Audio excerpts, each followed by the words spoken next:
Have you ever felt inspired, only to lose that feeling a few days later? Have you ever promised yourself, this time will be different, but quietly slipped back into old habits? And have you ever wondered why some people move forward steadily, while others keep starting over?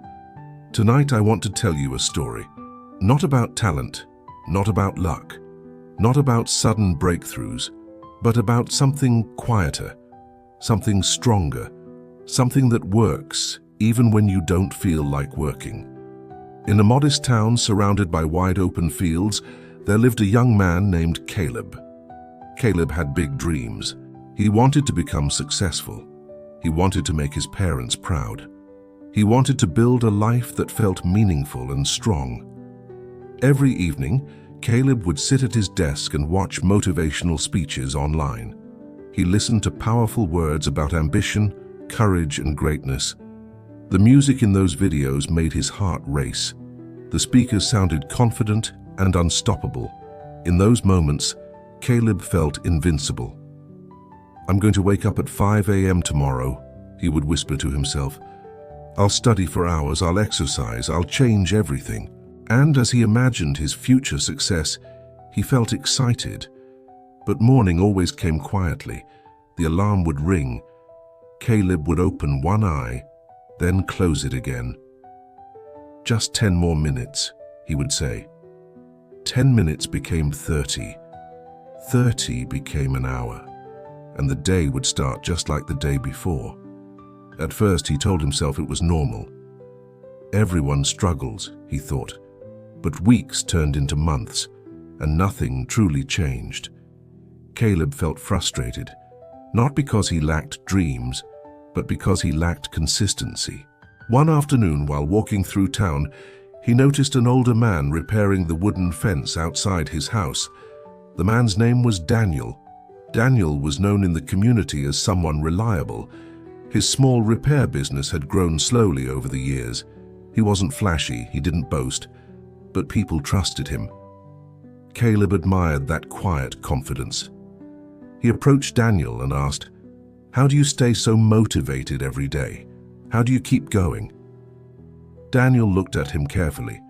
His hands were rough from years of work, but his eyes were calm. "I'm not motivated every day," Daniel replied. Caleb blinked. "You're not?" Daniel smiled softly.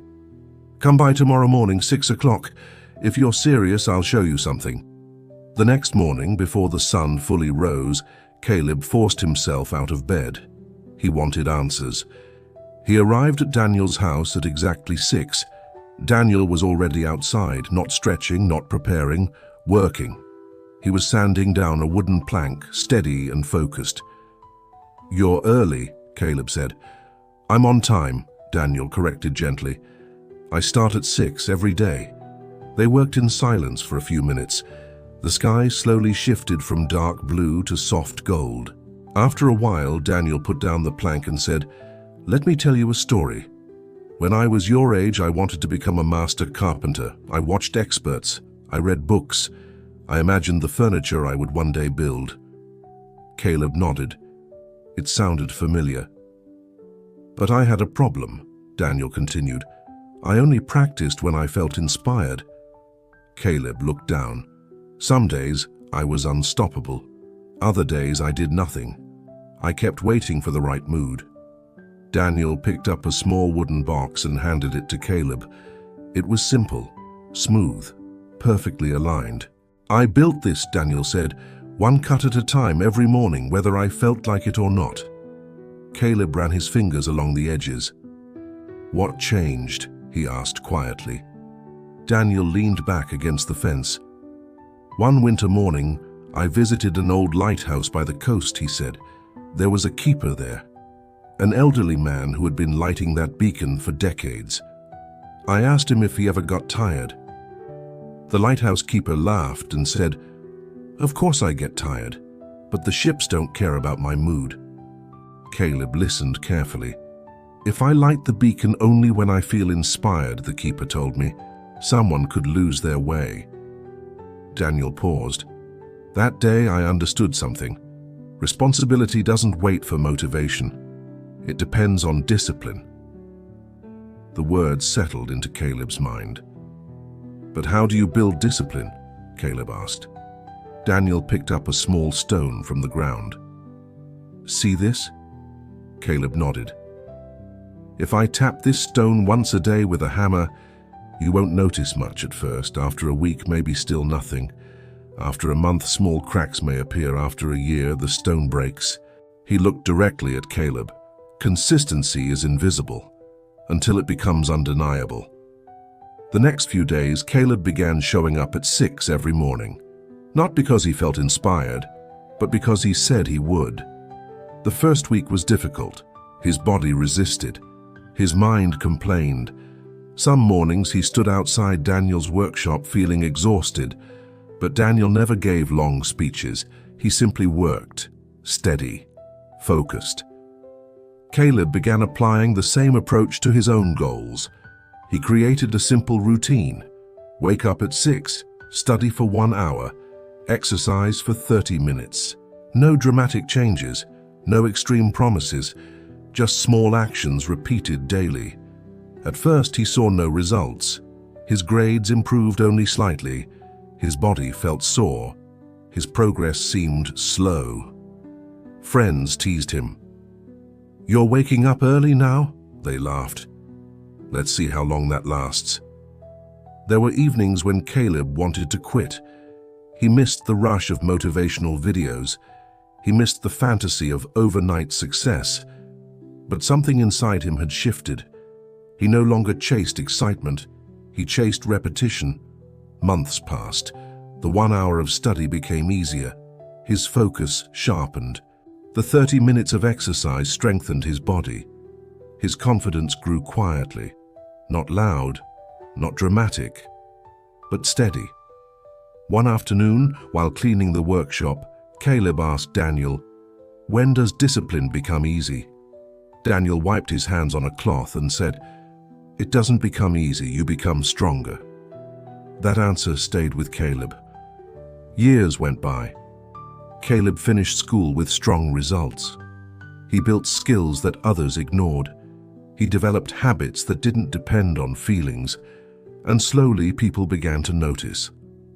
"You're so driven," someone said. "You're always motivated," another commented. Caleb smiled each time. They still believed in motivation. They couldn't see the early mornings. They couldn't see the days he wanted to quit. They saw the results, not the repetition. One evening, Caleb visited the old lighthouse Daniel had once described. The new keeper stood by the door watching the horizon. Caleb asked him, "Do you ever get tired of lighting the beacon?" The keeper smiled knowingly. "Every now and then," he admitted, "but the ocean never takes a break, so neither do I." As Caleb looked out at the dark water, he realized something deeper. Discipline is not punishment, it is protection. It protects your future from your temporary moods. It protects your dreams from your daily excuses. It protects your progress from your passing doubts. Motivation feels powerful. It's loud. It's emotional. It gives you a burst of energy. But discipline is quieter. It whispers, "Do it anyway." It works on ordinary days, on boring days, on difficult days. Years later, Caleb started mentoring younger students in his town. They asked him the same question he once asked Daniel. "How do you stay motivated?" Caleb would chuckle softly. "I don't," he would say, "I stay committed." He told them about the stone, about the lighthouse, about the wooden box built one cut at a time. He told them that success is not built in one moment of inspiration. It is built in thousands of ordinary moments of choice. The choice to wake up, the choice to show up, the choice to continue, even when nobody is watching, even when results are invisible, even when progress feels slow. One of the students once said, "But what if I fail?" Caleb answered gently, "If you stay disciplined, you may fail at tasks, but you won't fail at becoming stronger. Because discipline changes you from the inside. It reshapes your identity. You stop being someone who tries, and you become someone who follows through." Caleb often thought back to his younger self, the version who waited for excitement, the version who made big promises at night and broke them in the morning. He didn't judge that younger version, he simply understood him. We all start there. We all want the feeling of motivation. But life rewards something deeper. Small steps, repeated daily, over time. If you are listening to this right now and feeling stuck, if you have dreams but struggle with consistency, don't look for a bigger spark. Build a smaller habit. Choose one action. Repeat it tomorrow. And the day after that. Do not worry about perfection. Do not chase dramatic change. Focus on the next small step. Because the truth is simple. Your future is shaped less by what you feel and more by what you repeat. Discipline may not look exciting, but it builds exciting lives. So tonight, when you finish listening, don't wait for the perfect moment. Don't wait for a surge of inspiration. Choose one small action you can repeat tomorrow morning and protect that promise, one day at a time, one steady step at a time. If this story spoke to you, please take a moment to like this video and share it with someone who needs encouragement today. Let me know in the comments what small habit you will start building from now on. And if you want more stories that strengthen your mindset and bring clarity to your journey, make sure to subscribe. Thank you for spending these moments here. May you stay strong when motivation fades. May you stay steady when results are slow. And may your discipline quietly build a future you can be proud of.